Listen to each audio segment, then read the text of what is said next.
The lights are off and away they go. Extremely loose. He's managed to hold on and they get. He missed the complete. That is crazy stuff. Side Freitas is on the grass on the infield floor. He slides through. He tags Richard Eck.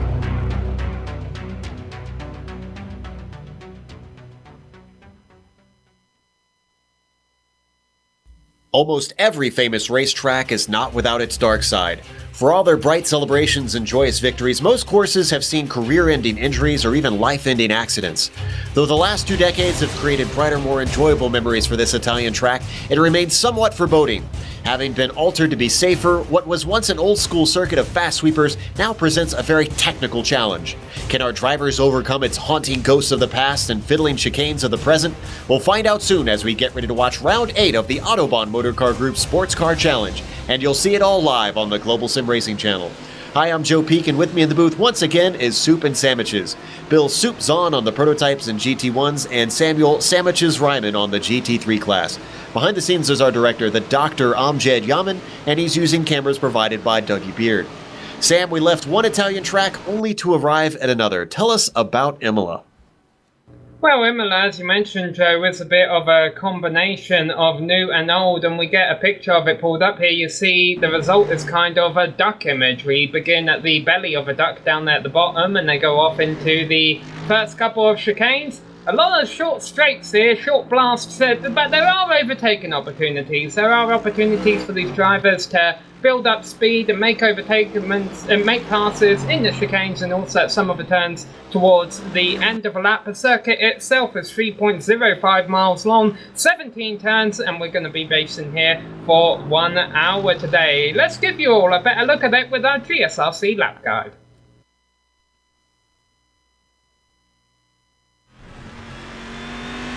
Alright, we've got Amjad Yaman in the GSRC Corvette, so let's do a lap around Imola.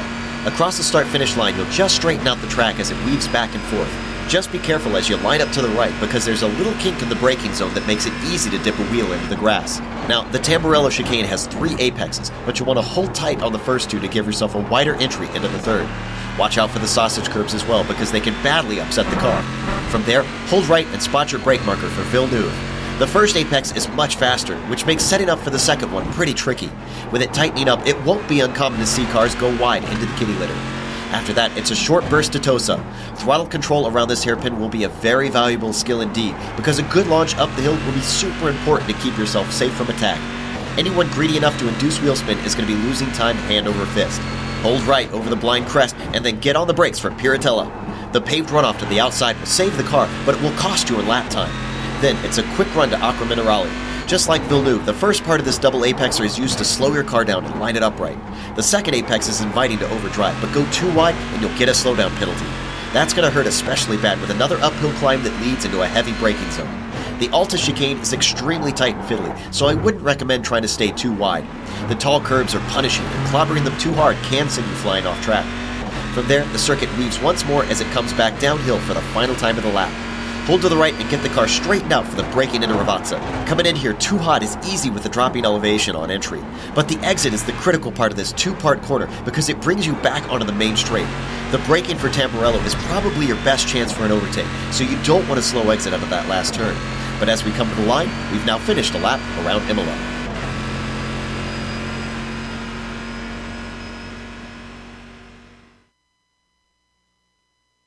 Amjad Yaman obviously running a lap on a much brighter day than we've got here today for the Autobahn Motorcar Group Sports Car Challenge.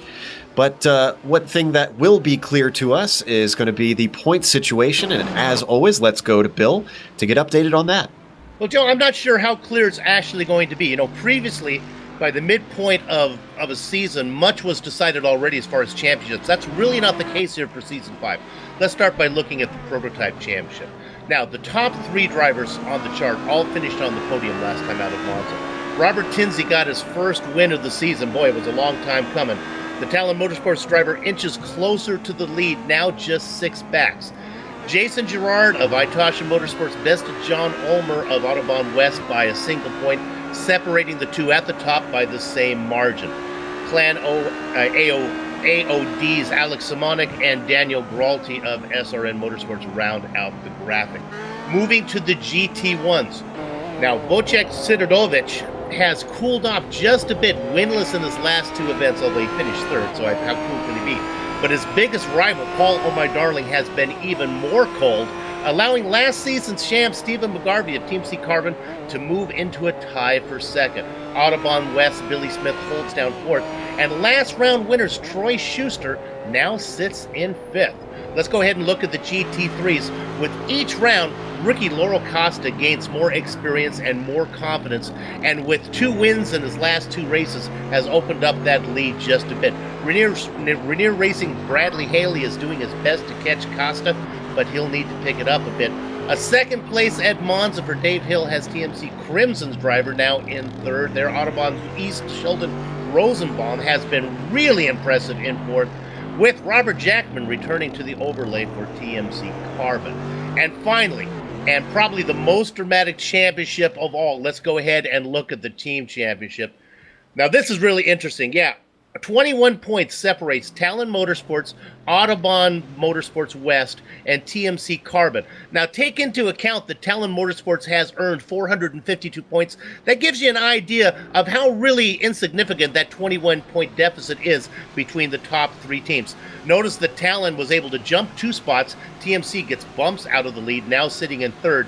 But with still half the season to go, it's anybody's guess who's going to win that one. It actually may come down not just to how well the top name drivers do for each team, but how well the 3rd drivers do, the little lesser known drivers. SRN Motorsports sits in 4th, and then rounding out the overlay is Itosh Motorsports. Joe, back to you.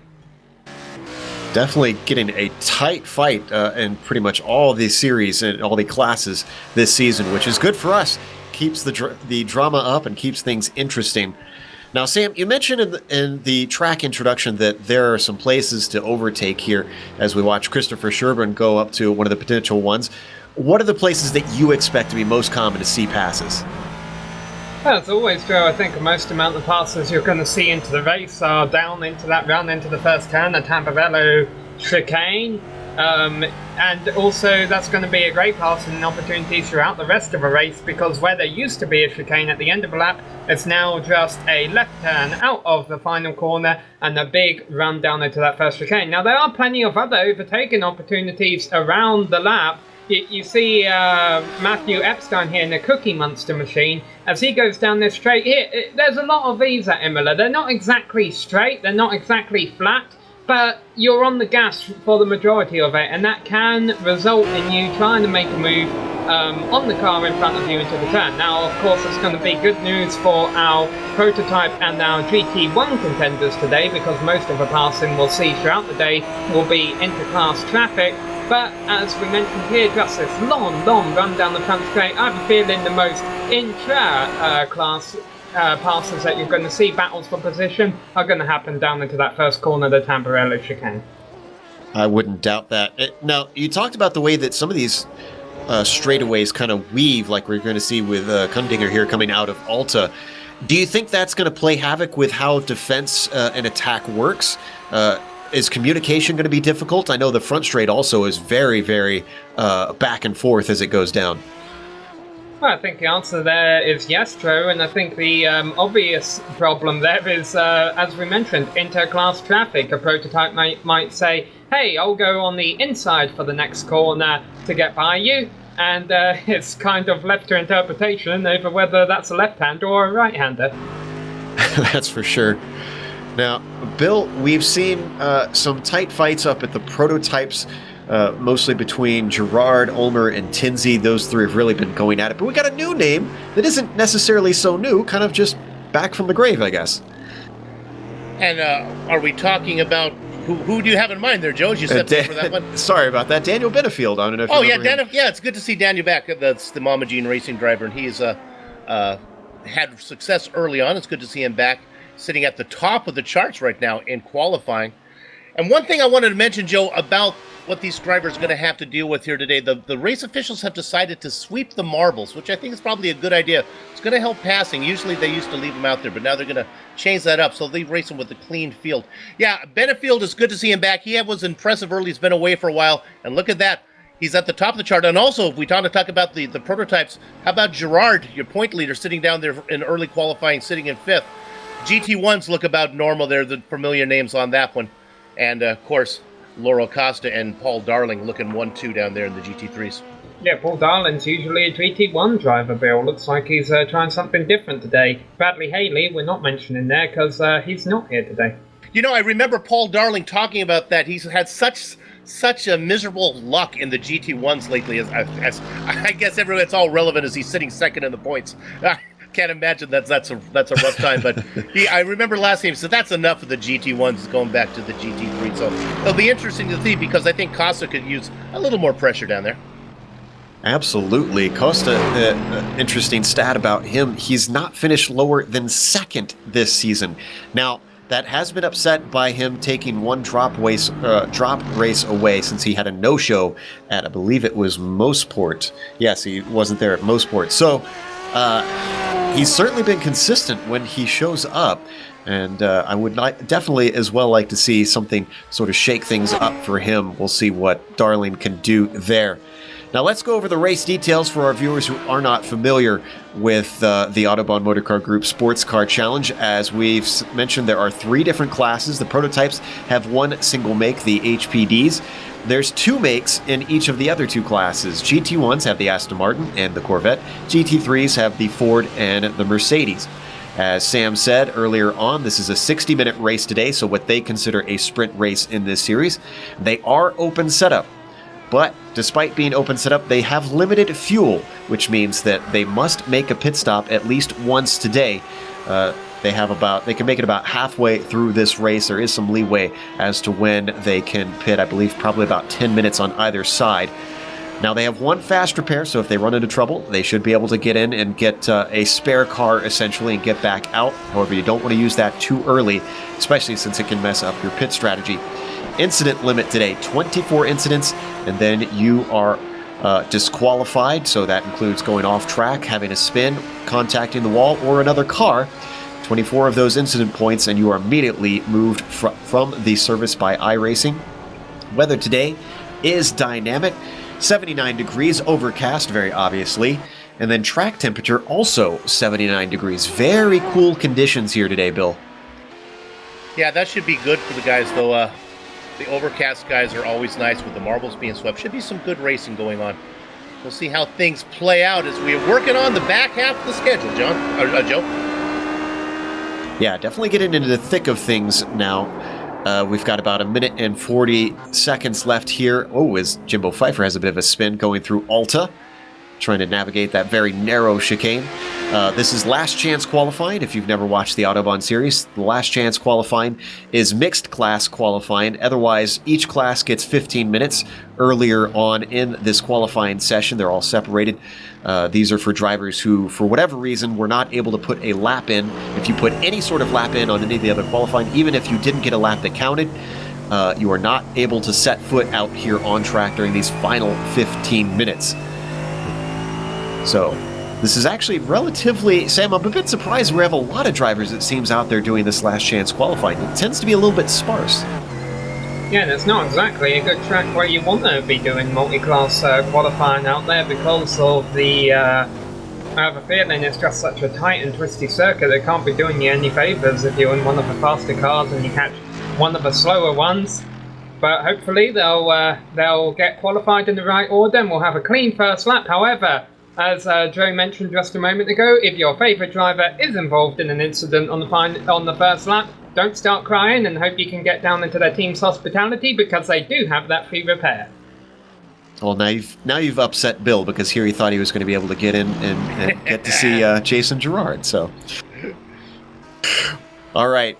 The clock is ticking down to the final seconds of qualifying, and then we'll go through your grid order. As we mentioned, a bit of some upsets over in the prototypes that could affect how the race plays out. Last season gave us quite a thriller, especially with Daniel Benefield and Robert Tinsey out there banging doors in the prototypes, not something you typically see in such fragile and high downforce cars. Let's hope that they can give us a good run once again. Checkered flag is out. They are able to finish their hot laps that they are on, but let's go through the order anyways, since not much should change at the top of the field. Daniel Benefield is going to be starting on pole, doesn't miss a beat after returning from his break. Robert Tinsey is going to be starting on the outside of the front row.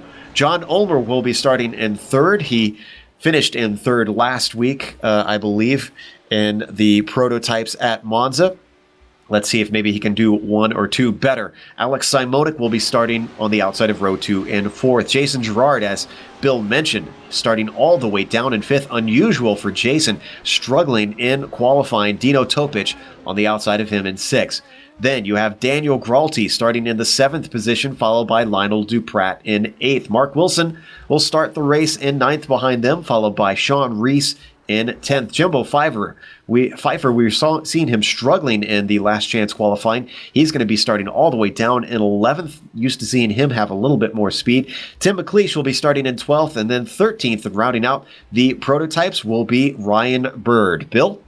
There are 12 GT1 entries today, and 9 of them are Aston Martins, and the top 3 are actually held by the Aston Martin, and that would be Wojciech Siradovic sitting up there in front, defending champion Stephen McGarvey next to him, and Brandon Postma. Then we get down to 3 Corvettes, Leif Peterson, Billy Smith, and Kevin Santana going 4th, 5th, and 6th in class. Ryan Huff follows him with Matthew Einstein, a newcomer to the series. Carter Kundinger behind him, Paul Lindsay, David Sockrider, and then the final car. Remember, Paul Darling is not here. He's decided to race down there in Sam's division. Is going to be Matt Owens. So talking about Sam, why don't you go through the GT3s?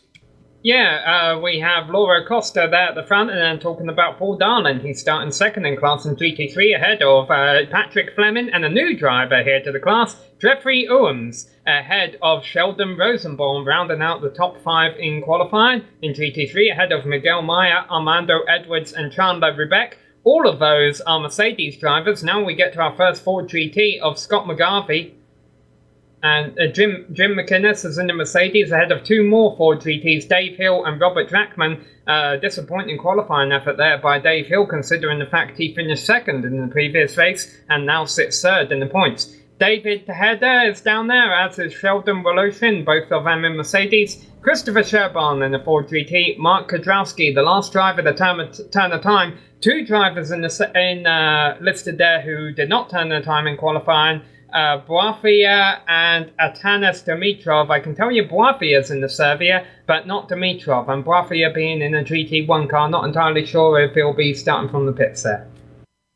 Well, if he does start the race, Carradine will definitely have to start from the pits, as is the rules in the Autobahn series. If you put in a lap time that is slower than the class that's slower, that are supposed to be slower than you, rather, then you must start from the pits so that you don't have to work your way through the field. You can be released before the slower classes, but you will be released at the end of your class.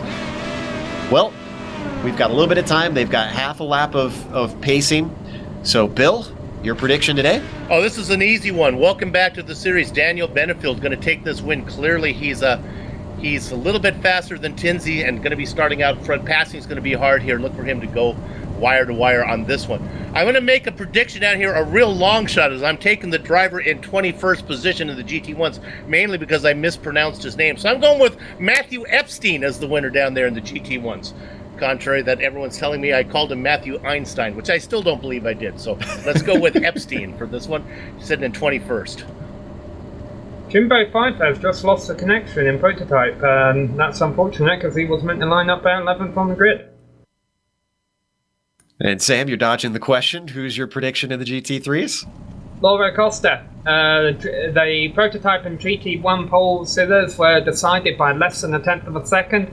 Not the case in GT3. Laura Costa took pole by over 3/10 to Paul Darling, a driver who is not used to racing these GT3 cars, or at least not as of recently. So I have a feeling Laura Costa's experience is going to pay off, and just the fact he doesn't have to worry about Haley too much.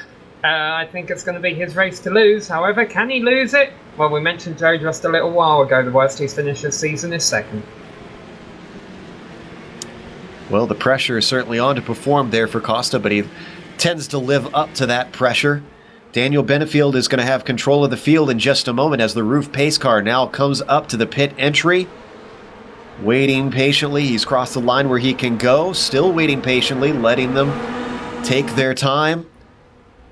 And now he goes as the green flag comes out. Daniel Benefield gets quite a jump on Robert Tinsley. Going to be side by side between Simonik and Ulmer, down for third as they come up to the braking for the first chicane. Tamburello can sometimes cause a little bit of chaos. Let's see if the HPDs can sneak through here safely. Everybody starts to get single file, and they are through. Let's go to GT1. Suinovic gets a great jump off the top. Now McGarvey is in a tight battle with Brandon Postman. It looks like Steven's going to lock into second position. Brandon Postman dropping in behind. Billy Smith and Lee Peterson running out your top 5. Sam? Well, the GT3s haven't even hit the loud pedal yet. Laura Costa still bringing them down that slow 45 miles an hour. Now he finally goes. He's got a nice jump on the rest of the field. Second on back, though, is all bunched up with Paul Darling ahead of a couple of cars running side by side behind him. That's Jeffrey Ooms working his way up into third. Is he going to think about second? He did. Paul Darling, the rear end almost steps out, but they all get through cleanly with Laura Costa, big lead. And Rosenbaum got a great run on Fleming because of that mistake. He's not it's quite John close Ulmer enough. Off, guys.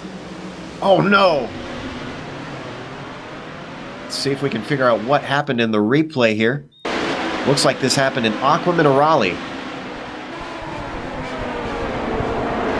What's interesting here is Tinsley closes up quite a bit in front of them on our leader, Benefield. I'm not sure if that's what affected John Ulmer, but looked mostly like a self-spin.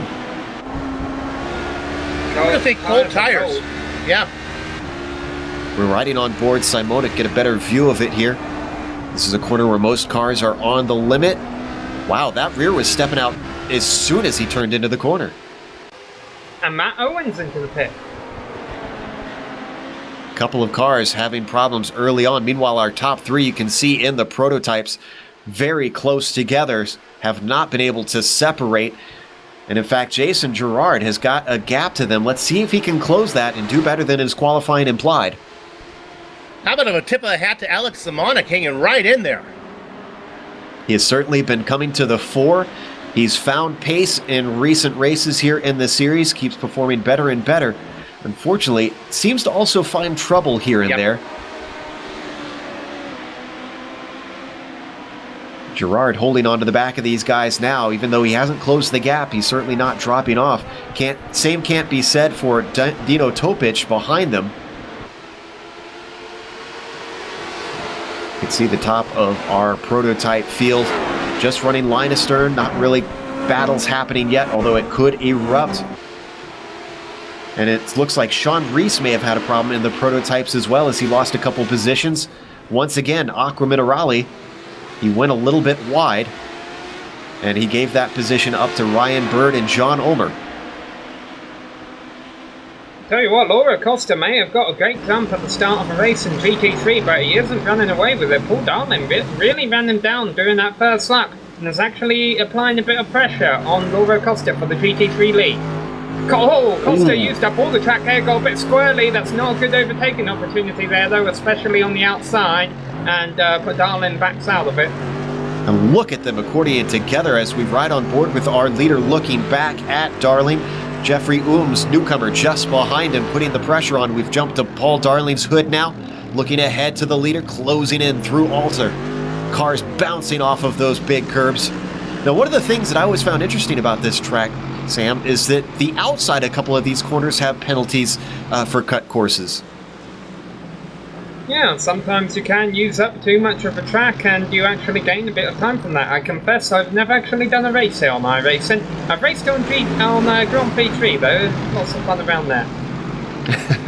And it's the outside of Alta and Aqua Minerale that you can get a slowdown penalty, something for our viewers to watch out for. Meanwhile, Jeffrey Ooms watching out for the rear spoiler of Paul Darling coming down into the first chicane once again. Tamburello offers an opportunity and Ooms peaks, but an opportunity comes off of the corner as Paul Darling was way off the apex, but Ooms once again not able to capitalize, and now he's backed up into Patrick Fleming.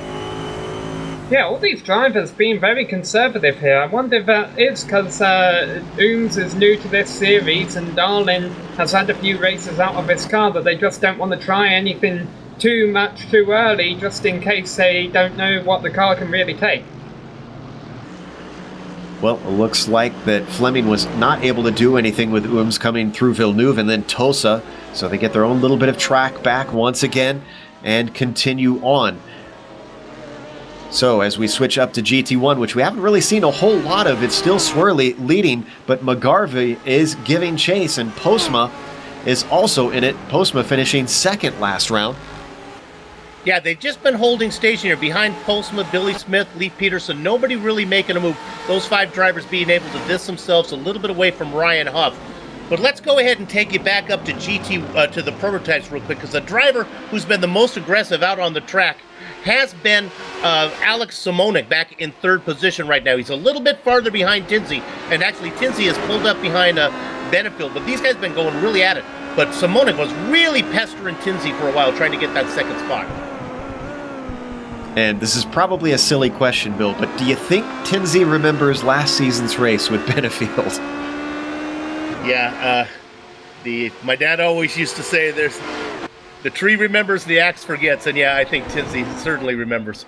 And right now, he's all over the back of Benefield. Simonik, though, this is a great 3-car battle, tighter than we usually see in the prototypes early on. And what's going to shake it up soon is these drivers only 1 turn behind Robert Drachman, the last of the GT3 drivers on course. Looking forward to the onboard of Benefield trying to scythe through that GT3 traffic. We love to get on there and see it from the driver's view. And did Topic have a problem? He's slipping down the order. He got passed by a couple cars. Looks like he got wheel spin coming out of Ravazza. Yeah, I've seen Topic on our time in the scoring has been showing us off course a couple of times early in this race. I almost wondered, Joe, if he's dirtied up the tyres. And we need an onboard for Lionel Duprat, who had to really take evasive action to get by the car of Topic. Yeah, almost might have been went down, about a minute ago. Almost went down pit lane to do it. Here we go. We're going to see it right on board. Goes off to the side, starts to come back, and woohoo! Good reactions from Duprat. He's losing the position already, unfortunately, as Dino Topic is getting by. But we've now caught up to the GT3 traffic, so we're going to go on board with Benefield working his way through, already in the thick of it, side by side through Alta. You're going to lose a lot of time, and he has to go way off track to try and avoid the car of Jackman. Yeah, Drachman was not making it easy there. This is where I got to think the advantage would go to Tinsey. I mean, he's not nicknamed Bob the Blade for nothing. Oh my goodness, they work in there. Yeah, Being Sherburne extremely got aggressive. all out of sorts. And this has really brought together these top 3, just nothing between them. They managed to get through the first bunch of cars. Up next is going to be Mark Kudrowski. Well, the good thing is these leaders won't have to deal with lap traffic for the next 52 minutes. Oh, wait, they will. And quite a few cars out here today. We ride on board with Bob the Blade, whose brakes allow him to get by these GT3 cars in the braking zone, and is now caught right up to the back of Daniel Benefield as they come up to Villeneuve. Benefield drifting over just a little bit, trying to stay defensive, showing that rear spoiler to Tinsey to make sure that he doesn't try and sneak by. Up to Tosa. They come up to Dave Hill now. Simonik saying, hey guys, wait for me, as he has been left behind. Boy, really a differentiating factor in these HPDs is who can deal with traffic. Robert coming up to his teammate in the form of Jim McGinnis, who gets over, letting him through. Up next, Scott McGarvey. It's a pretty big GT3 field. These drivers that they're passing right now are about 7th, 8th in class. They still have a few GT3 cars to clear here. And that time through Alta, Benefield looking much stronger than Tinsey, managing to pull a bit of a gap, give himself some breathing room. They approach Armando Edwards, but they're not going to get him by Ravazza. And I think they should be clear by the time they get to Tamburello. Of course, this is what they've been wanting to see, this long front straight where they can pass easily. A breath of fresh air for our HPD leaders. Unfortunately, they got a blinking car in the form of Chandler Rubeck. Thankfully, his connection seems to stabilize now that they hit the braking zone for Tamburello. Still nothing doing between our 2 leaders.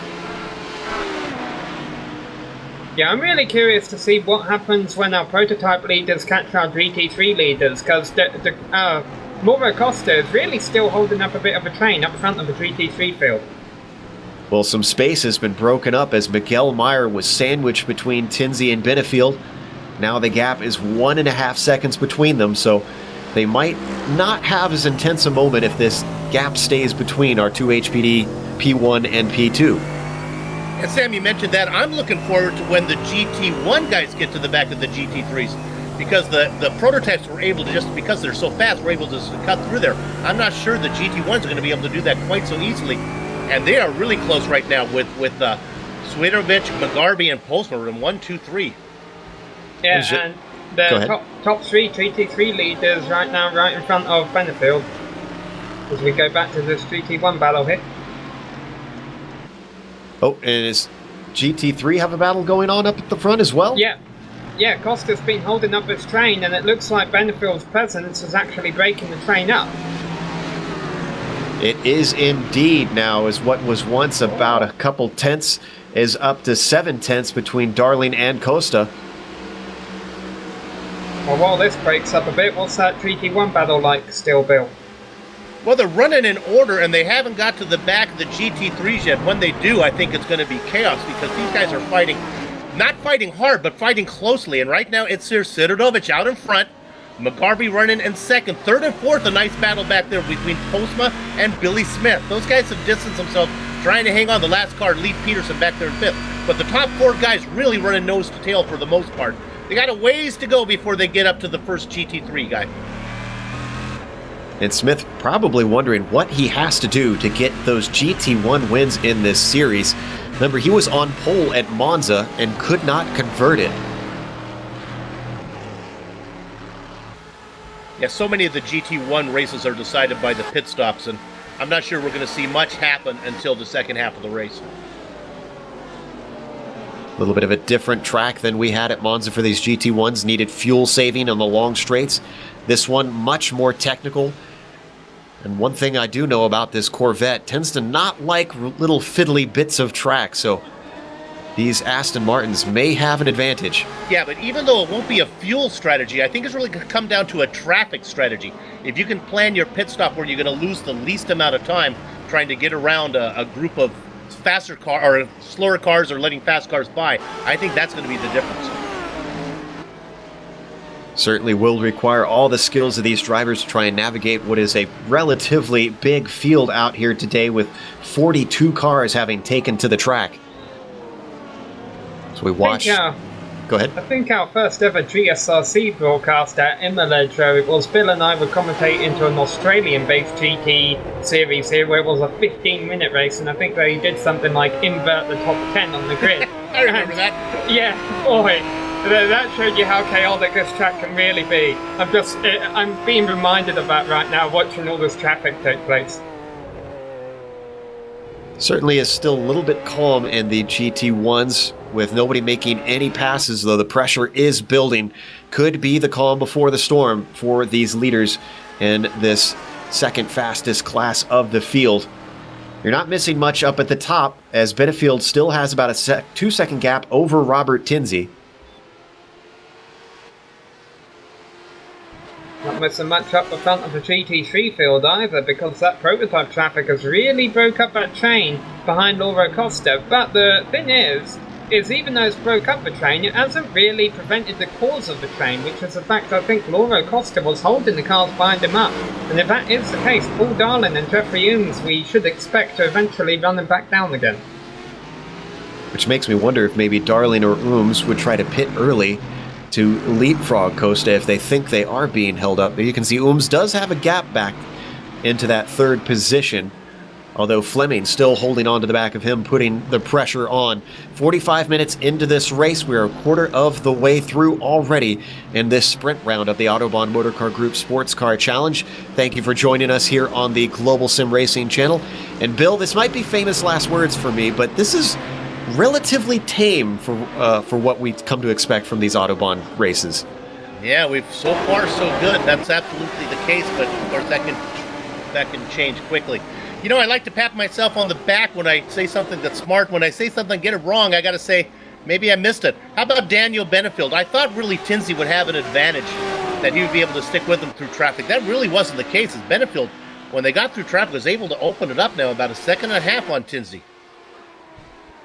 And you'd certainly think that with Benefield being the first car to show up that he would surprise a few drivers and have a hard time. But wow, he is, Daniel, for having not raced in this series for a few months now, certainly is coming back swinging and giving Robert Tinsey a hard time.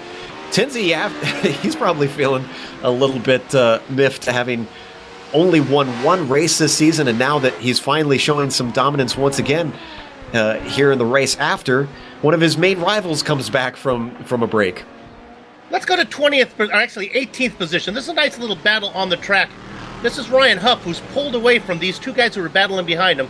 This is Matthew Epstein, who just got around Carter Kundinger there. Good little battle going on. Mid-pack for the GT1s. Very tight together. Oh, way off the apex for Ryan Huff, though, but it doesn't look like Epstein is able to gather the crumbs together and get something. But Kundinger certainly putting the pressure on behind him. Now that's something to keep in mind when the prototypes get up here, because these guys have been racing tough for the first 15 minutes. You know, when Benefield gets up there, these guys are not going to be that eager to lose positions.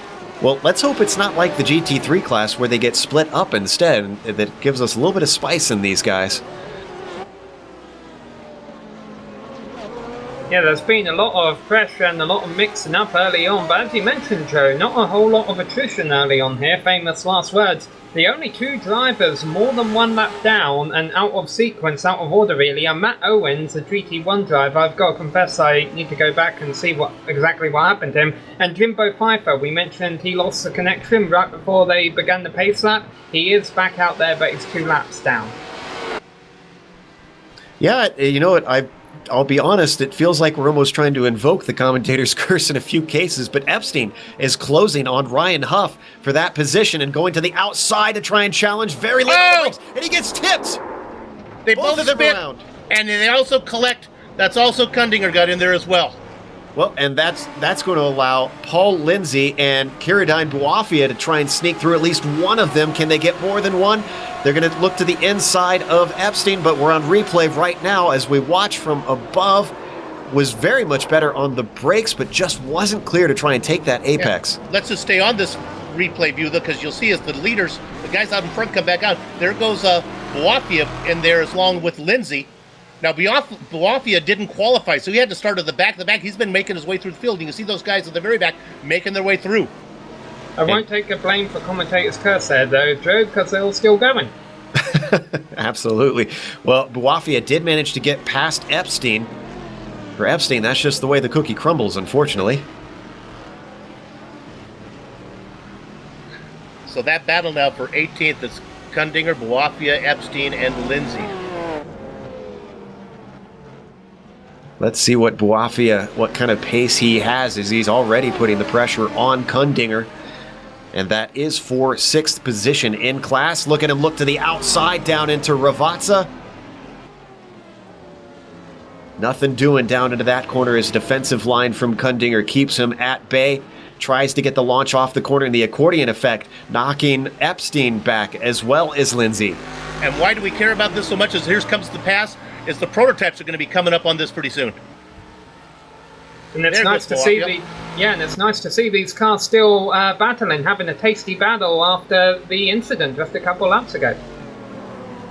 Epstein pulling a nice move on Lindsay. I wonder if, or excuse me, on Kundinger. I wonder if Kundinger has some nose damage slowing him down in a straight line.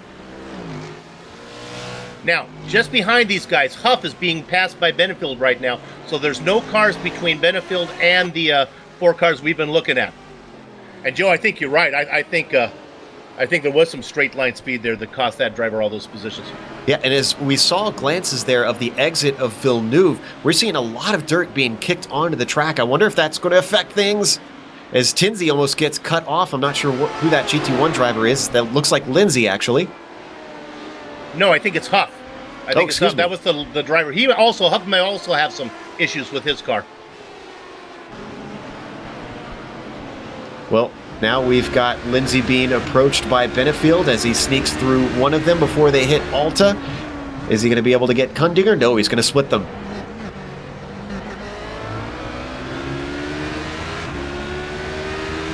Lindsey got a little loose in front of Tinsey. And these guys are now getting mixed up with, I think, GT3 cars, because is that Mark Kudrowski in the mix as well? And Sheldon Woloshin? Whoa! 3-wide situation here as Benefield has to weave way to the outside. Waits a little bit patiently behind the GT1 of Epstein. Now he's able to get by. And with Epstein inadvertently holding up Benefield, that means that Tinsey is licking his chops, hoping that that gap is closing down in front of him.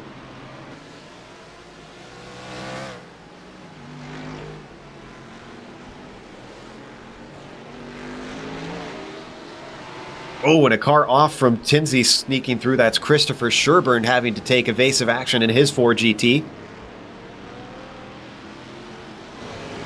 Yeah, it looks like... Go ahead. A rather calm race for the GT3 guys, honestly, Joe, other than letting the leaders by. The only battle I really see in their class right now is Miguel Meyer doing a good job holding off Armando Edwards for 6th. And now the GT1s have got to the back of the GT3s. In fact, there's a couple McGarveys going at it right now. And Scott McGarvey is going to give way to his, I assume, his big brother, Stephen McGarvey. We don't know if he's his big brother. We do not. We know they're brothers. I figured that the big brother gets the race in the faster class. That was always how my family worked. McGarvey still not able to do anything against Swirly, who continues to lead the way. He's going to overtake the GT3 of Jim McInnes down the front stretch.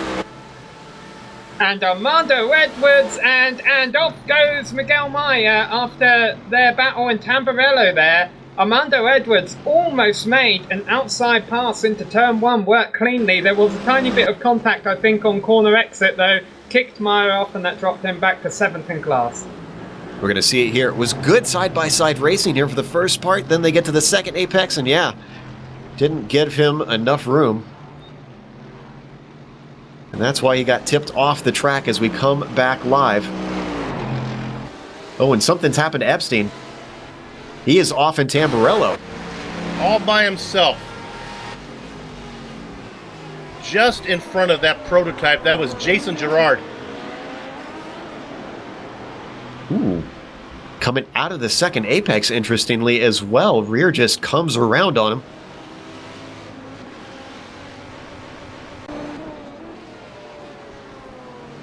And now if we can go to Simonik real quick, in 3rd place, he's in a, my gosh, as he's trying to negotiate around some, his Boafia he's trying to get around, and Robert Jackman, and chasing him is Gerard, who's really made a run. Oh, Gerard lost a lot of time, though. This is probably the least we've talked about Gerard in a race all season long. He's currently sandwiched between the Kiradine Boafia and Robert Jackman. Now he's going to be able to get by as they come down the hill towards Ravazza. But the damage has been done. The gap between himself and Simonik almost up to 2 seconds. And pit stops could be starting at any point now, Joe. Oh, and Tinsey's caught up to Benefield. So even if the pit stops happen now, we've got some close action going on here at the top of the prototypes. They come up to try and pass the GT3 of Scott McGarvey. Now past his teammate once again. Jim McInnes should try and let him through. Yes, he does. Brakes just that little bit early to allow Tinsey by so he can hold on to the back of Benefield. Coming up to the car of Leif Peterson, trying to work around the outside. Oh. They make contact. Tinsey trying to find a way around, but his momentum halted on the exit of Tosa. Now climbing up the hill towards Piratella. He's right behind his competitor, Daniel Benefield. Does he have much damage on that HPD? That's the question. That was a hard thwack to the side. And there is a lot of traffic coming up in front of them. They're catching the GT3 cars again. There's a whole pack of about 6 cars ahead of them. Billy Smith up next as they come up to Alta. He's going to have to hold on behind him. Is this going to offer an opportunity for Tinsey? It's a horrible exit coming off of Alta, and Benefield, despite coming in contact with another car, starting to stretch away. He puts one car between them, has more traffic just ahead, one of them blinking, in fact, and that's Chandler Rubeck once again. This would be a good time to pull into the pits, I think, because you have to deal with this much traffic. And both of them stay out. I wonder if they couldn't even get to the pits with the slower classes on the right side of them coming onto the front stretch here. This has put a gap between Benefield and Tinsey once again. He goes by Miguel Meyer to get himself a buffer once again. Now half a lap goes, he's working on Postman. Postman and Billy Smith were that's Postman who gets into the back of, who was that other car? That was Edwards. Edwards not having the race that he would want as he thankfully stays to the side as Tinsey comes through, and Postma is Tinsey's teammate. He pulls off to give him the inside. Tinsey's still not able to close in. Not often you see three cars come in contact on my race and all of them keep pointing the same direction. Such is the talent of the Autobahn Motorcar Group Sports Car Challenge. As you said, almost to halfway. And look at that, 3 wide down into Piratella. That was Jason Gerard going by Chandler Rubeck and Miguel Meyer. They're actually back. Rubeck actually just made a move on Meyer in GT3. We are now getting into the thick of things as all 3 classes are mixed in together, having to try and make sense of this chaos. Next up for the prototype leader are the GT1 leaders of Swiatovich and McGarvey. Wonder if that will bring those two back together. We'll have to wait and see. McGarvey probably desperately hoping for some sort of interference from the prototype classes to give him a chance to get up beside his main rival here. Kudrowski is going to split them as they come down to Tamburello. Benefield took a little bit of a look on McGarvey, but wasn't able to get his nose in, has to wait patiently. This is going to slow him up, and they might have a 3-wide situation here coming down to Villeneuve. Benefield way to the inside. They managed to sort it out in time. Tinsey having to go around the outside of Kudrowski as well, losing time once again in an unusual turn. This race, Bob the Blade is having the worst of the traffic. That was some impressive driving 3 wide down there as McGarvey went around the slower car of Kudrowski, and Benefield said, I'm not going to wait for that to get started. He went around to both of them. I don't think Benefield can wait with the way that Tinsey continues to try and hold on to him. And look at, here is a great example as he gets slowed up by our GT1 leader of Swiatovich. Very much so, because now Swirly's trying to go by as they almost go 3 wide once again. That's the car of Patrick Fleming, and Tinsey sticks his nose in. Yeah, it's Frederick got loose there, and Tinsey got into the back of him a little bit, I think. And now, Sam, I think, am I right, the Benefield next up for the prototype leaders here pretty soon, it's going to be Darling and Costa. Yeah, and Darling and Ooms have been battling for second place, so they've been nose to tail for second place. Ooms still hasn't attempted to pass, and actually their battle breaks away a little bit here. Looks like Darling got a better run out of a final turn. Costa has finally started to pull away from the drivers second and third in GT3.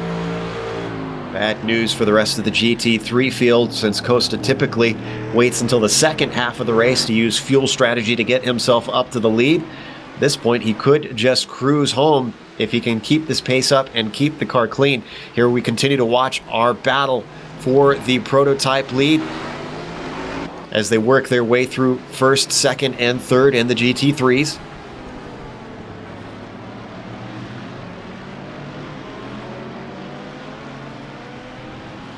I think Jason Gerard, the last 2 laps running, has made a pass on the outside of that hairpin down there.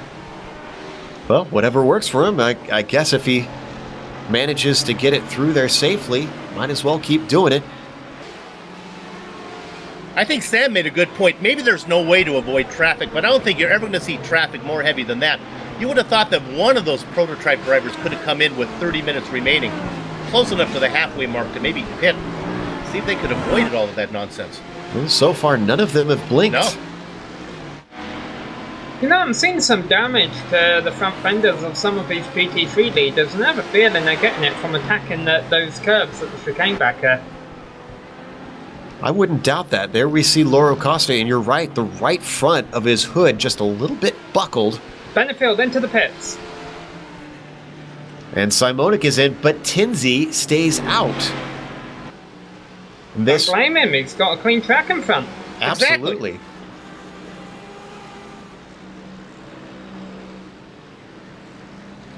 All right, we've got our GT1 leader, Wojciech Svirdadovic, coming in. John Ulmer comes in from 5th in the prototypes. Brandon Postma as well is in. Ulmer had done yeoman work had that early spin, fell way back, and worked his way back up to 5th.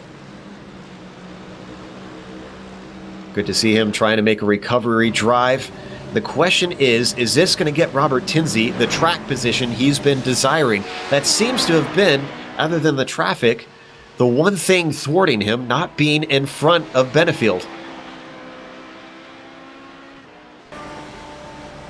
Now, right behind Benefield is Simonik. They're going to come out real close together. I think Simonik's going to gain some time.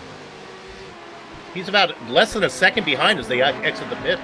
Certainly seem to have had a good pit stop. Yeah.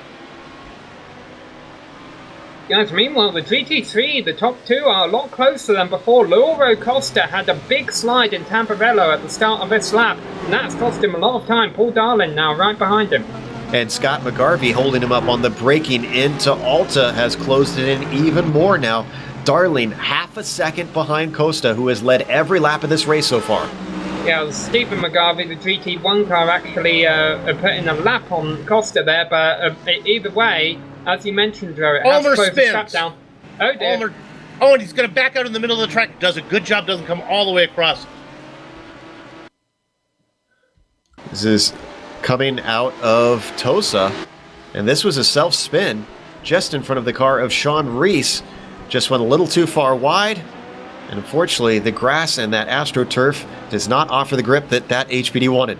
Steve HPD McGarvey is coming in. Yep. Tinsley, Gerard, Grolty. Where is Benefield? Benefield coming around Ravazza now.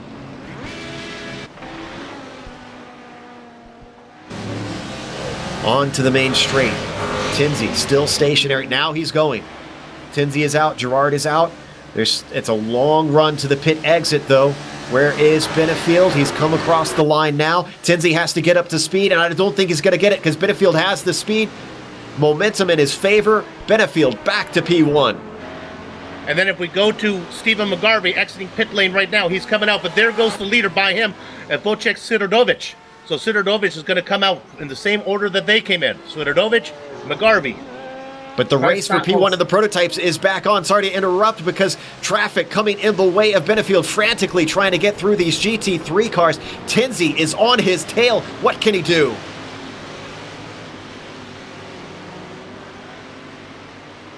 Scott McGarvey pulling off to the right side as they come up to Piratella. Both of them scything through to the left side on the left-hander. Now they come down to Aqua Minerale. They've got a big gap up to Armando Edwards. It is now down to the two prototypes with nothing between them.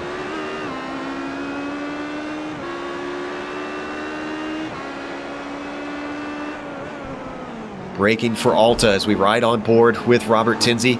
Taking plenty of curb, not afraid to really attack.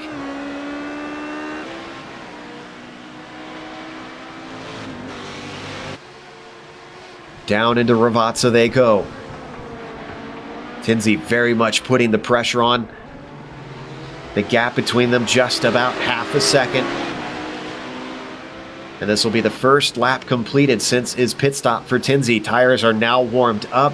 Benefield starting to stretch away though, getting himself some breathing room. Well, I thought the GT3 battle for the lead was about to be on. They made contact, but then pushed Darlin back a bit. Go ahead. Well, that's okay. It looks like the prototypes maybe have cooled down just a little bit, so we've switched over to Darling in second place, trying to chase down Costa. Yeah, if we go back about 20 seconds, lap traffic of, well, not lap traffic, lead lap traffic of Sean Reese, who just came out of a pits and was trying to get by Costa, went off, came back on, and that held Costa up. They kind of fanned out here, and Darling got into the back of Costa, but actually hurt Darling more. It dropped him back a few car lengths. Oh, and apparently we've got a problem with our leader, Benefield. He's disappeared. He was having some connection problems, and Tinsey was trying to keep him informed. He's blinking all over the place. Oh, and he's ghosting through cars now. This is not good for Benefield. Not good for the other cars around him as well. Seems to have stabilized now. Give you an update on GT3 lead. Paul Darling into the pits. As is Jeffrey Ooms. They've been second and third in class all race long. And Bill, this is something kind of unique to sim racing, even though we talk about comparing the connection problems sometimes to mechanical issues. Cars disappearing and warping around the track is, I don't know what you'd compare it to in real racing. And it's, I'm sorry, Bill, but it's happened a lot in the last 2 minutes. Ryan Bird and Matt Owens have both lost the internet connection in the last couple minutes. Go ahead, Bill. Yeah, and in fact, it's something that you don't even know when you're in the cockpit. You have to get reported on it because everything's fine when you're sitting in there. Hey, just want to follow up a few position changes from pit stops. Gerard was able to get around Simonic. Gerard now to third. Simonic drops to fourth. And also Billy Smith in the GT1s moves up to third as he got around Brandon Postma. Smith looking for a podium. Even if he might not be able to get a win today, he's still got about 9 seconds up to the leader. Not impossible, but looking like Billy Smith might have to wait another race before he can get that GT1 victory. And I think Benefield is having more. Boy, he's back. Are you guys seeing him? He's disappeared on mine again. He was back for just a moment. The one thing he's got to be careful about, Bill, too, is if he crosses the line and the sim doesn't recognize him, he could go a lap down. Look at that way, blinked back in there. It looked like Tinsey was right on top of him. The gap between them right now showing about 2 seconds, so he does have a little space. Now he's back. When you're not dealing with traffic, sometimes organisers will let you get away with that. It's when you're battling other cars, they'll say, okay, buddy, pull it into the pits, do something about your internet. And then this track, it seems like, at least with this series, you can't get away from traffic. Benefield disappears once again. I think he's yelling out the window at his neighbors to stop Netflixing. Another driver just lost the connection, Jimbo Pfeiffer. Wonder if there's potentially server problems, but we can't speculate on that. We just don't know right now. A number of drivers obviously running into troubles. We are past halfway at this point, 22 minutes left on the clock, so this race is winding down. Benefield returns. Some more GT3 drivers came into the pits last lap, but not Lauro Costa. He continues to lead, but we're waiting for him to pit, and then we'll see where he comes out with relation to Paul Darling. Indeed, Sheldon Rosenbaum has come in and out from his pit stop as well. Yeah, the top 5 in GT3 pretty much all race long has been Lauro Costa, Paul Darling, Jeffrey Ooms, Patrick Fleming, and Sheldon Rosenbaum rounding out 5th. And Bill, we haven't given him a lot of screen time, but boy, he's struggled through. What about Kiradine Boafia? Whether it was either he couldn't get in a clean lap or he was under penalty, he had to start from the back of the pack. He has worked his way up all the way to 5th. We saw him, we documented it for a while as he went through Kung Dinger and Epstein and Lindsay. He was involved in that. He's now sitting in 5th. Got a ways to go to get to Postma, about 8 seconds back from 4th. And Lauro Costa comes into the pits. He's going to be in there a while, but we'll see where he comes out with relation to Paul Darling when he does. Costa, notorious for having very clean and very smart pit stops, using pit strategy to his advantage to win himself races, and I think he just took his spare car. Interesting. Was he being slowed down potentially by that damage? So now we see Paul Darling on camera here. He's a couple of turns away from the end of the lap. That's Scott McGarvey as well, but McGarvey has yet to pit, which is why he's second in class, and now he comes in. Yeah, Paul Darling will stay out because he's already pit. Costa has exited his pit stall. Paul Darling coming around Ravazza. I could be mistaken on this, but I think Costa's going to have a pretty good lead, and I wonder if that comes down to experience with the car. And no, I'm wrong. Now, Darling is coming in a hurry. Yeah, remember that pit exit. It gives you a long time before you can get to the cones and get going, but it is still looking like about 3 seconds between Costa and Darling. We'll see if Darling can hang on. If Coaster can hang on, because Darling has seemed to be a bit faster at different portions of the race today. And how about a shout out to Jeffrey Ooms running in 3rd place, a potential podium in his very first race out with the Autobahn series. Here we can see his Mercedes on screen. Let's go down through the order now that pit stops are pretty much done. Your prototypes, Daniel Benefield has been leading. Question is, can his connection hold out and take his car to the end? Robert Tinsley's been giving chase, has backed off just a little bit. Not sure if that's because of connection or just raw pace. He's in 2nd. Jason Gerard, despite starting in 5th, has still got himself onto the podium. Consistency will be his friend if he wants this championship. In 3rd currently, Alex Simonik down to 4th and trying to hold on to the top 3. And then rounding out the top 5 in the prototypes, despite a spin earlier on, Dino Topic is looking for a good finish. Let's go to the GT1s with Bill. It's been wire to wire for Wojciech Swiderowicz as he sits in front by about 3 seconds over Stephen McGarvey. Billy Smith was able to get around Brandon Postma in the pit. Smith sitting in 3rd, about 0.7 of a second up as Postma is beginning to close him down for 4th. And then the driver we just talked about, Kiradine Boafia, has moved up to 5th position. Sam? Yeah, Laura Costa has been leading all race long in GT3. However, I definitely would not say he's been dominating it because Paul Darling is still not far behind him. Jeffrey Ooms, Joe just gave him a shout out, and rightfully so. He's 3rd there in his first race. Then we go back to 4th place. Likewise, a driver who's been hanging on all race long. Haven't mentioned him a whole lot though. There he is, Patrick Fleming, a lot closer to Ooms than what he was before. There's a new driver in 5th place in GT3. It looks like Armando Edwards has leapfrogged Sheldon Rosenbaum for 5th place in class during that round of stops. Apparently, Jim McInnes not too happy with Alex Simonik, who snuck to the inside and took the apex away from him in Ravazza. But cars didn't make contact. Nobody went off track, so all is going to continue as it was.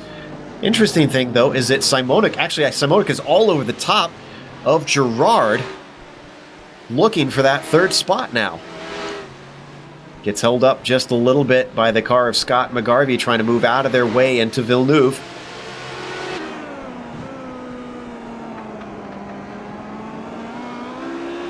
We ride on board with Gerard looking back from the Itasha machine on Alex Simonik. Simonik backs off just a little bit, starts to lose ground.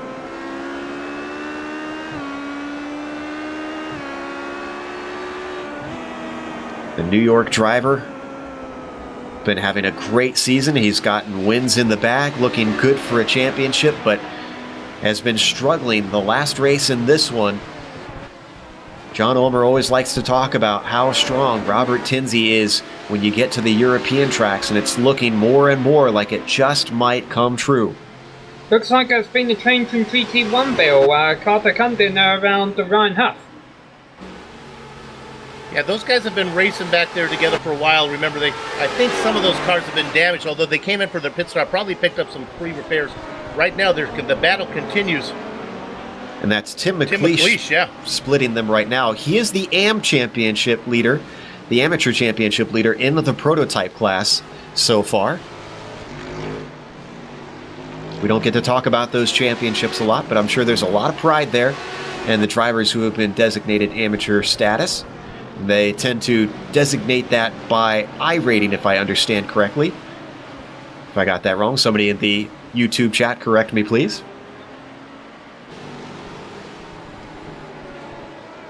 And McLeish, very important, as we talked about the team championship that is so close. Director, I have my notes in front of you. Are you able to tell me what team he actually races for? Are we able to do that for McLeish? Yeah, because it's TMC Carbon. Remember, it's a matter of how well not only the top drivers do, but how many points they can get from their third driver. And anything McLeish can chip in makes a big difference. That point is really close. Oh, collision, Ryan Huff, and another driver was involved. Looks like that was Epstein. And that was the battle that was for his position. Yeah, trying to get up the inside. We're going to see on the replay, Epstein put all his chips on the table, but unfortunately it looks like it did not pay off in that And pass attempt. That happened right in front of the prototype leader, right in front of Benefield. I'm sure he's grateful that cleared out of the way in time. We're going to see the onboard from Epstein here.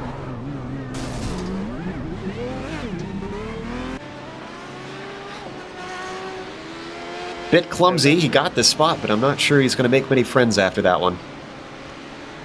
And just to follow up on Benefield, who's leading in the prototypes, we talked about it when we were calling out the grid that he's returning. You know, he was here for the beginning of the season, but he raced in the GT1s under the Mama Jean colors. This is his first race in the prototypes. Welcome to the class. He won't be scoring points for the team because you're not allowed to switch like that, as the prototypes have Dino Topic for Mama Jean, but having a nice run. So between Benefield and Darling, things shuffling around. Our battle for third and the prototypes coming up on their own class. That's Sean Reese who pulls out of the way. Oof, gets very close to the back of Simonic though.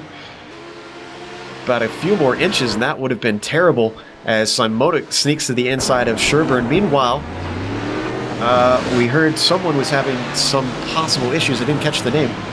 Oh, Ooms. Yeah, he just spun and got tagged by Epstein as Epstein went by. Boy, Epstein having a horrible couple laps. Yeah. This was a self-spin by Ooms.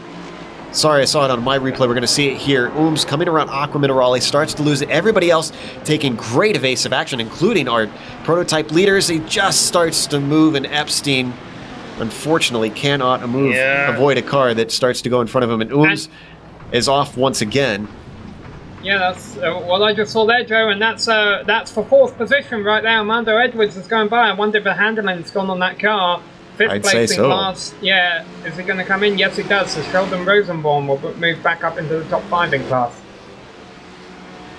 Well, Ooms is going to have to repeat his last name to calm himself at this rate, having looked like he'd get a solid third place, coming in now to take an extra pit stop and get his spare car. Yeah, he was having a really good race. Like you mentioned, third place means he was only behind the two leaders of Lauro Costa and Paul Darling, who are still quite close, and in fact, not too long, they'll be passed by Daniel Benefield and Robert Kinsey. Let's go to Gerard real quick. Third position, as here comes Simonic. This is a tight battle. They just worked their way around Carter Kundinger, the GT1. That slowed Gerard down. Now he's able to stretch it out a bit. He keeps threatening, but Gerard looking very cool under pressure. Goes defensive, though.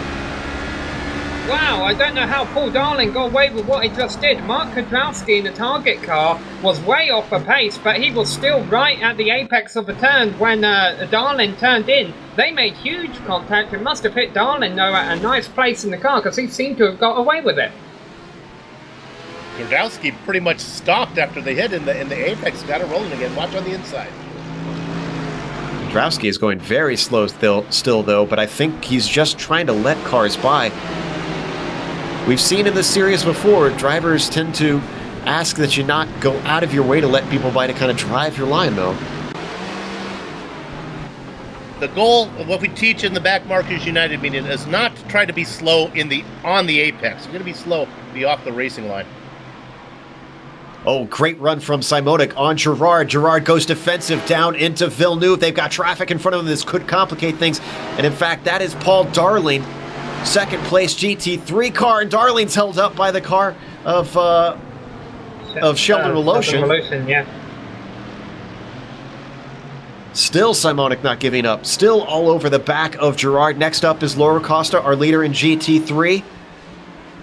He's going to hold up Gerard a little bit at the apex of Piratella. Once again, we're seeing Simonic get a run, but can't do anything with it, with the right side being covered off. Now into Aqua Minerale. Difficult to make a pass there. Still, we saw Gerard go defensive into that corner. You saw how the traffic has actually helped Costa open up his lead in GT3.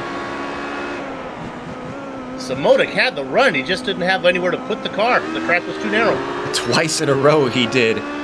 Cursing the traffic, but in multi-class racing, the traffic taketh and the traffic giveth. I'm sure it will come around at some point for him. The question is, can he capitalize, and what can Gerard do to keep him at bay? And big picture-wise, those are huge positions. Remember, it's really close up front. Gerard's your point leader, but the guys who are chasing right behind him, here comes Simonic again, trying to look to the inside. Gerard kind of weaving back and forth, going to take the defensive line into the first corner. Going to try it the long way around. We've seen a number of drivers try this into Tamburello, but Simonic breaks early and lets Gerard go into this chicane. Looks for the run off the corner once again. He gets it. Looks to the inside. Gerard doesn't defend. Stays to the racing line. Not close enough. Battle for 5th and 6th in Prototype 2. John Ulmer has been running down Dino Topic at 1.5 seconds last lap. Yeah, this will be the third time that Ulmer will try to get around Topic. Oh, jeez. Yeah. Poor John, not the day that he wanted. One thing that I would like to note, let's stay on this battle, interestingly, about Simonic and Gerard. That is New York versus California, so a battle of the coasts.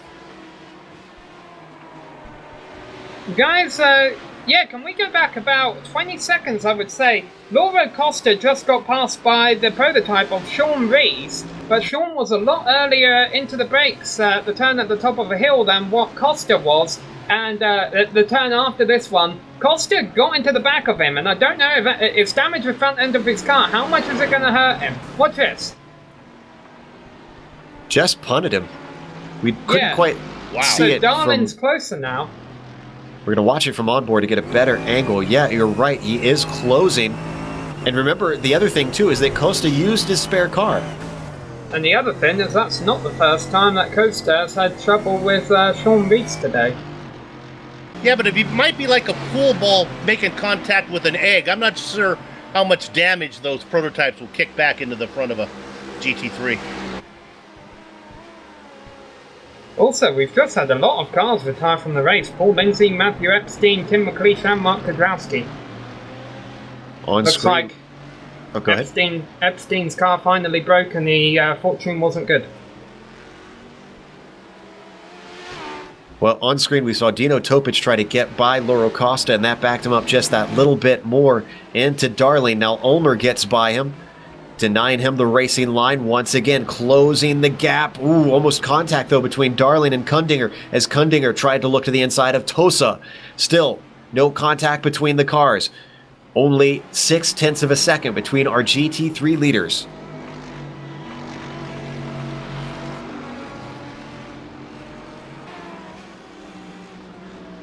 Yeah, I think Kundinger will eventually get by them both. Which one will he hold up the most? That's the big question. Darling getting a horrible exit off of Aqua Minerale. Kundinger looking very patient, not trying to force the issue. I think he sees that this is a battle and he has no horse in this fight. Dog in this fight, rather.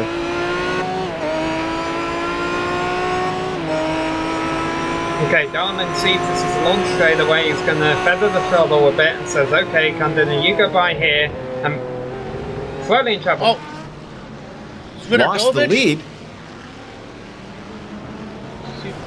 This is coming through Tosa, and it looks like, I'm not sure if he was involved in this initially, maybe touched Dave Hill just a little bit, but Miguel Meyer definitely got turned around by Hill. He had to take off track, Swirly trying to get through there, and that has given Stephen McGarvey the lead by a good 3 seconds. Wow. Miguel Meyer and Dave Hill were battling for position. That's about 7th in class in GT3, those two were battling for. Woof. And Sviatovic really had to get right up against that tire barrier to keep from getting into them. He had almost no room to sneak through that grass.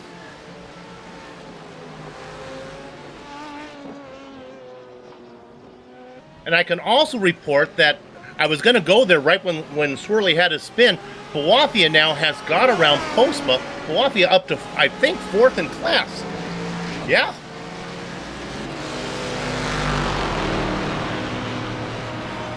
So, Bawafia just keeps climbing and climbing. Remember, we've seen him up farther earlier on in the season. We knew that he has the pace. Meanwhile, Jason Gerard getting on the radio very upset with the traffic, and now he's under threat because here comes fourth place, trying to squeeze 3 wide as they go by the car of Lionel Duprat. Still not strong enough on the brakes as Gerard denies Simonic once again into Tamburello. Can he get him out of the corner? They're about dead even. Is Gerard going to go defensive? He sticks it right about in the middle of the track. Alex Simonic doesn't try an attempt down into Villeneuve. They've got a little bit more traffic in the form of Miguel Meyer coming up ahead. Gerard, typically a cool driver behind the wheel, losing his temper, getting on the radio and complaining. I went back to check. I'm not sure what it was.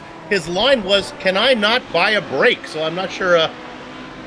He's looking for a little good luck, I guess, or some little help with traffic. Right now, I don't think it's about traffic that is Gerard's problem. I think Simonic is clearly faster.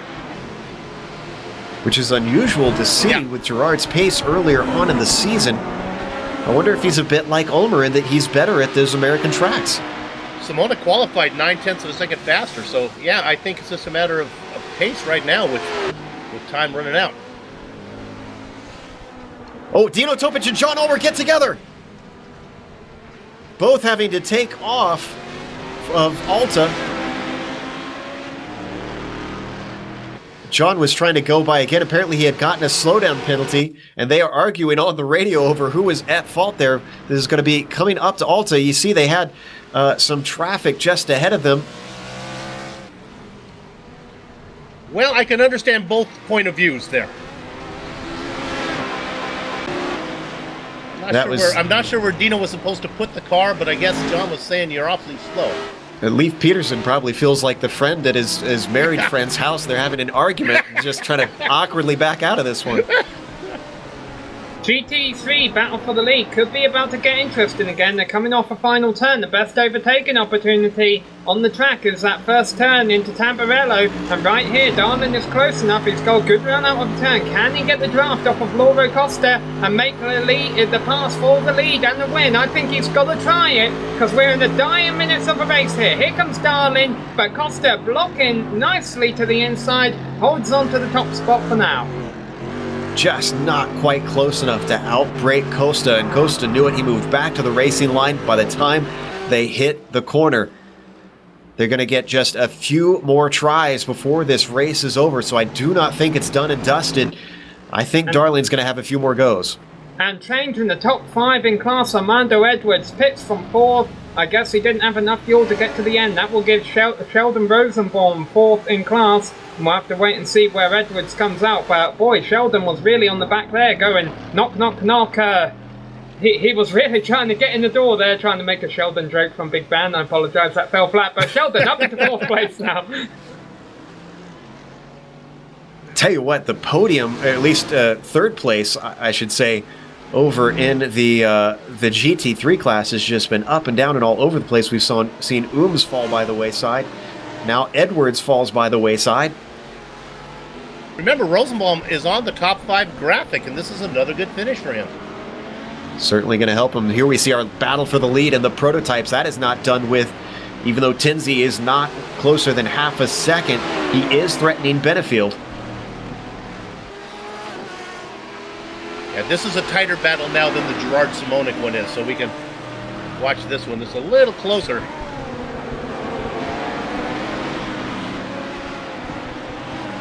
So can Benefield bring it home at the first time of asking on his return? He's got a little bit of traffic in the form of Stephen McGarvey in the GT1 just ahead of him. Going to slow up his exit ever so slightly. Tinsley gains a 10th.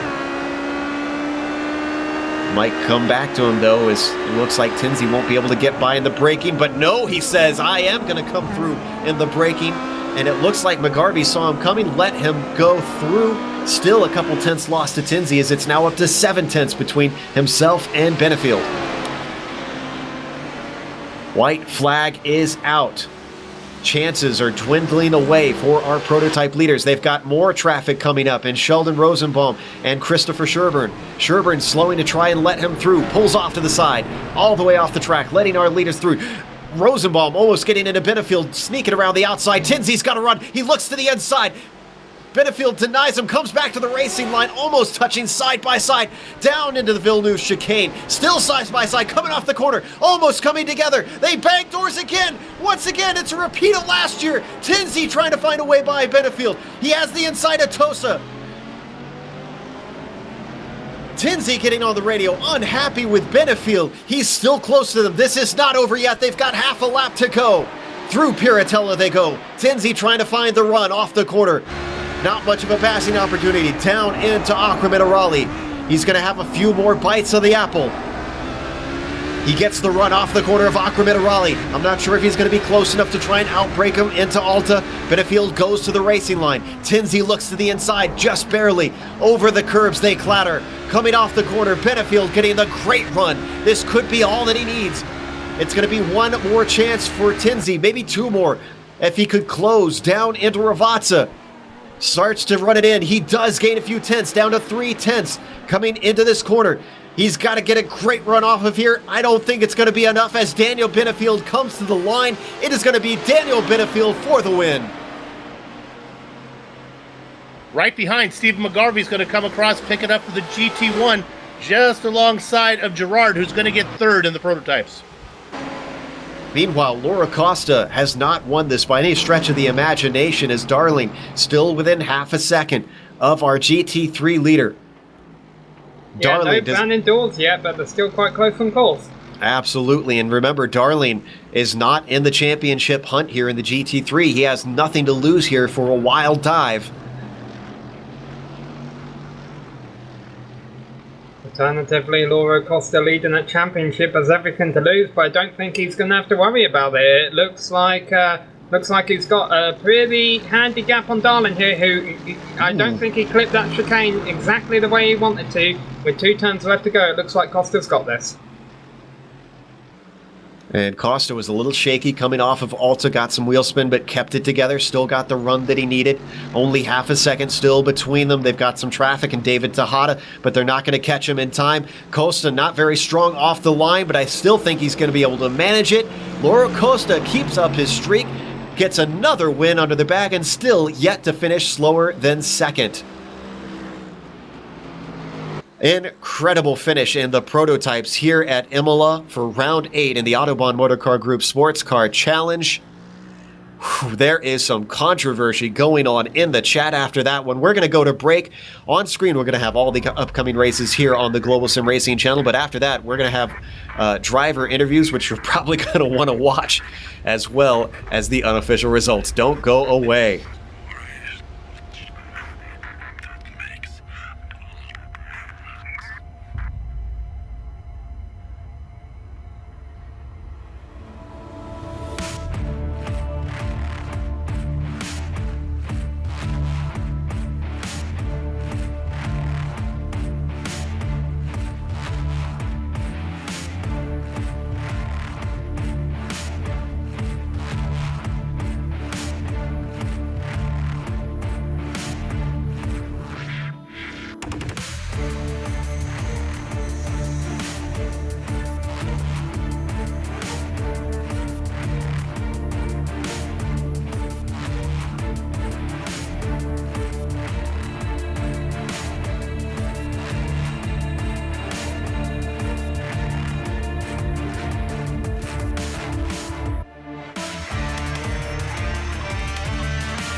Welcome back to Imola. We just watched round 8 in the Autobahn Motorcar Group Sportscar Challenge.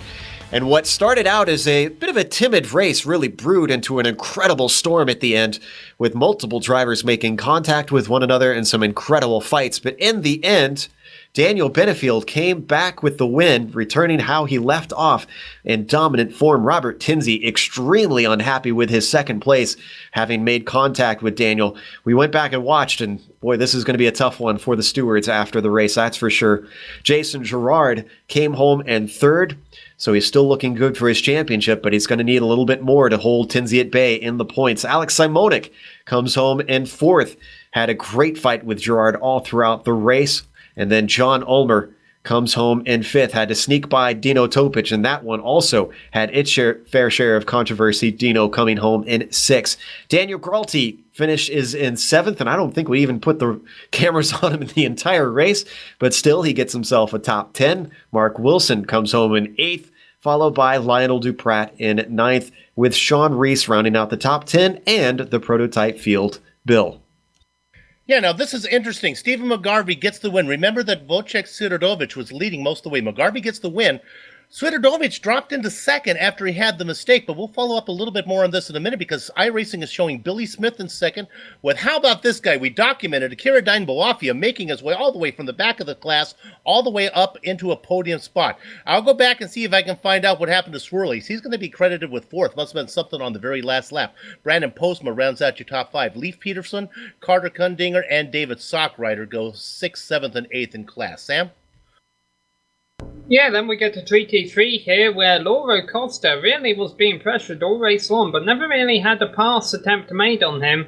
Well, there was one instance of minor contact between himself and Darlin, but he held on ahead of Paul Darlin. Patrick Fleming was third in class after a bit of good fortune towards the end of the race, ahead of Sheldon Rosenbaum, who likewise didn't have to try and pass Armando at the end when Armando had to come into pit. Jim McInnes rounds up the top 5 in GT3. I was trying to work out who the 5th place car was after Armando made his late stop. It was, in fact, Jim McInnes moves up into the top 5 ahead of the first Ford GT finisher, Dave Hill. We saw him involved in a little bit of an incident late on in the going with Miguel Meyer. Dave Hill, though, was able to bring it home in 6th ahead of Armando Edwards, who dropped back to 7th after that stop. Robert Jackman, a second Ford GT, 8th in class ahead of David Tejeda and Sheldon Woloshin, rounding out the top 10 in Mercedes. Christopher Sherburn was 11th in class in the Ford GT, and then Miguel Meyer, 12th in class in the Mercedes. And then we could find the cars who ran into trouble today: Tim McLeish, Ryan Huff, Scott McGarvey, Mark Kodrowski, Matt Epstein, Paul Lindsay, Jeffrey Ooms, Ryan Bird, Jimbo Pfeiffer, Chandler Rubeck, Matt Owens, Kevin Santana, and Atanas Dimitrov, who did not start.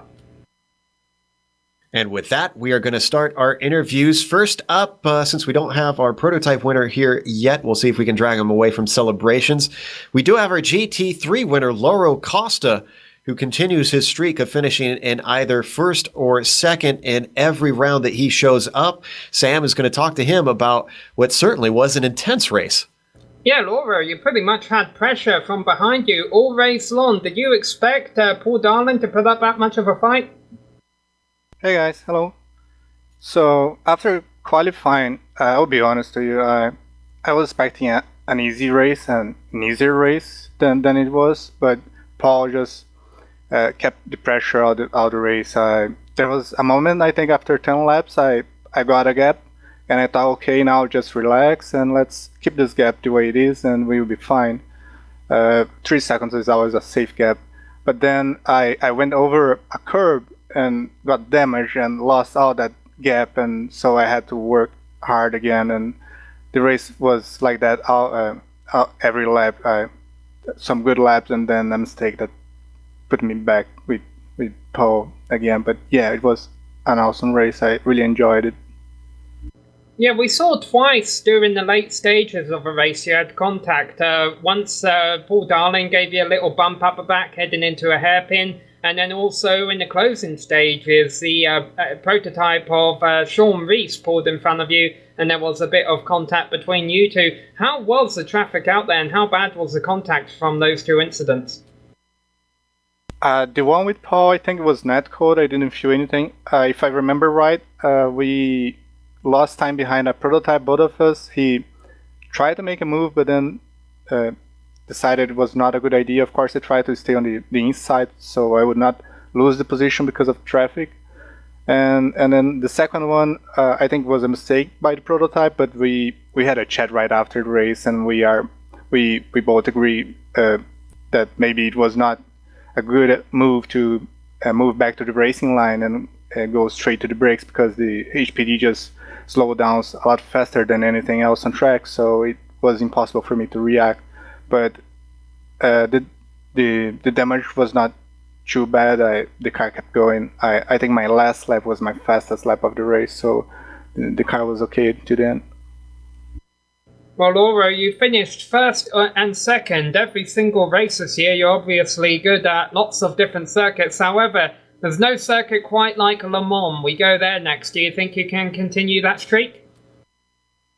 Le Mans gonna be a huge challenge. I read that it's gonna be double points. I'm not sure about that, but I'm quite sure it's double points, and the race is much longer, like 2 hours. So it's very important to make a good work at Le Mans and be on the podium again. Actually, I'm very lucky in this league, and I probably am doing good races as well, driving well, because I always finish in the podium in this league. So it's a record that I plan to hold for much longer, and maybe end the season never finishing outside the podium would be nice.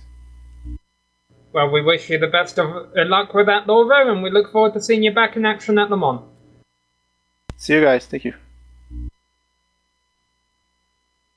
That was our winner in GT3, Lauro Costa, as he mentioned, continuing an impressive record of not just being on the podium, but being in both first and second in every race he showed up this season. See if he can keep that up. Up next, we are going to talk to our second place finisher in the prototypes. And Bill, hopefully you'll remind Robert to maybe take a little bit of a breath before we go here. Robert knows he's had time to cool down a bit, and looking here through the GSRC commentator's manual, it teaches me to save the controversial questions for the end of the interview. So, Robert, let's start early on in the race. I want to go to right before pit stops, when you're in that hornet's nest of traffic. Was there any thought about coming in early? You waited. You were one of the last drivers to take a stop. Hey, guys.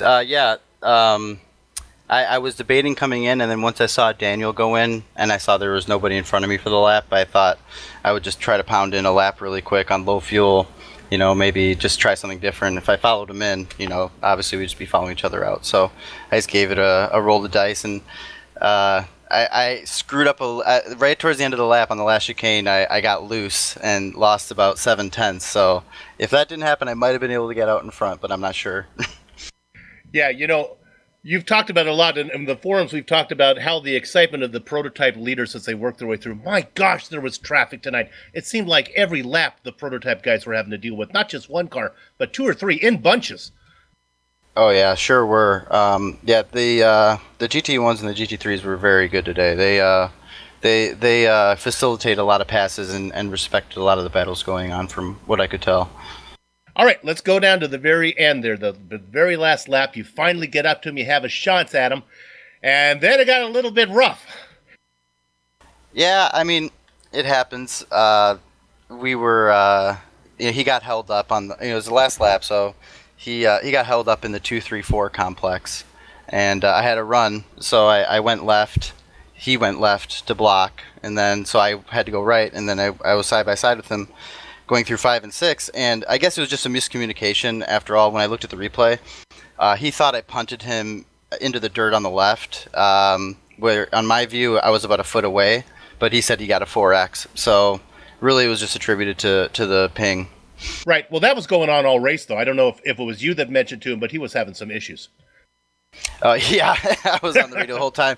He kept warping in and out of my car. Like he'd scoot up the road and then he'd be in my car, scoot back up, and then doing barrel rolls, and so yeah, it was kind of distracting. So I had to kind of let off a couple times.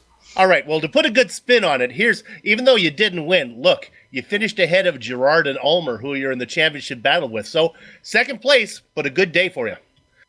Yeah, that's a very good point. And I kept reminding myself verbally, like, okay, I just got to beat Jason and John. That's all I got to do. I don't have to fight with them that much. And, of course, you start seeing red right at the end, thinking you got a chance at victory. So, Hey, man, good. Thanks for putting on a good show, and good luck the rest of the way. Hey, thanks a lot, fellas. Robert Tinsley doing a good job in that interview, didn't you think, Joe? Yeah, absolutely. You sound very composed. We've got one more interview to go, it seems like. And speaking of putting a positive spin on things, Dino Topic has changed his name in TeamSpeak to Dino/I finished. So, Dino, looks like despite the 6, you're looking on the positive side of things. Yeah, definitely. I mean, I saw the checker this time. Yes, you did finally. It certainly hasn't been the best of seasons for you lately. But talk about a little bit about how your race went. I know you had a spin early on. Did that kind of set the tone? Was it a bit of playing catch up as the race went on? Oh, remind me. I forgot what I did.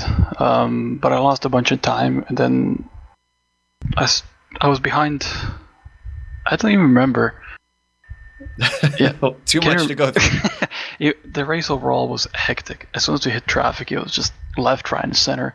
And then towards the end, I was aiming for the smallest possible gap because I know John's faster. So I was trying to put any car between us. And it's like, close in to about a second. They dive on pretty much. And it's back up to like 2-3 seconds and on and on and on. And then we get to, I think it was post-mile. It was a GT1 car coming out the chicane. And I hit my pit limiter. It's like, no, why? Oh no! So that's what caused that. And speaking of that incident, you and John actually had a bit of contact and went off track at one point. What was your take on that? Yeah, I looked down to see what I'm doing, and I thought I was going pretty straight. I knew there was a GT1 car, and then I looked up and he was just flying past me, and I just got scared for a second and broke a little late, and it turned out okay. Yeah, thankfully you were both able to finish and continue on. Well, next round is going to be Le Mans, and I know you guys tend to not be very positive about the Le Mans setup of these cars, the low downforce, but are you looking forward to finally getting to use it for its intended purpose? Yes, I actually do enjoy Le Mans very much. During the official races, John and I and Mark Schindel, which has disappeared somewhere, 3 of us were racing quite a bit, and we were always changing places, and it was a lot of fun. I think it'll be a good race. Well, we look forward to it, and again, I guess congratulations on a 6 or at least finishing today. Hey, look, points. Yes, indeed. That's Dino Topic, 6th place finisher in our prototypes. Well, unfortunately, I guess we scared the drivers away, or maybe they went off to have some good Italian food post-race here, because that's going to wrap it up for us today. And of course, we want to thank, as usual, the Autobahn Motorcar Group for being the official sponsor of the AMGSC. And of course, thank you to John Ulmer for being the overall organizer of this league. Thanks to the companies that provide the software and hardware for our broadcast. You can see those listed on your screen. And additional thanks to Eric Ekholm and Casey Lalonde, who provide the music for our broadcast. Their contacts can also be found listed on your screens. Thanks to the team today, Bill, Sam, Amjed, and Dougie. If you'd like to find out more about GSRC, including upcoming races, you can find it at globalsimracingchannel.com, or you can check out our social media on Twitter at GSR Channel and Facebook at /GlobalSimRacingChannel. Next race, we keep mentioning it, that's at Le Mans. Unfortunately, I won't be around for that one. I'm going to be out at Indianapolis. Actually, no, wait, I take that back. I might be there be able to fly in from that in time, so we'll see. I'll keep you guys updated on that one. That'll be Monday, May 29th. That'll be at 8:15 p.m. Eastern. Special start time on that one. So if you're used to the usual time, make sure and show up a little bit earlier for that one, because it is a little bit longer than normal. And as we mentioned, double points. So extra emphasis on this race for having a good finish. We also have upcoming races for other series listed on your screen, so check those out and mark them down on your calendar. However, until next time, and hopefully we'll have some more cookie puns left for you, race clean, race hard, and we'll see you on the track.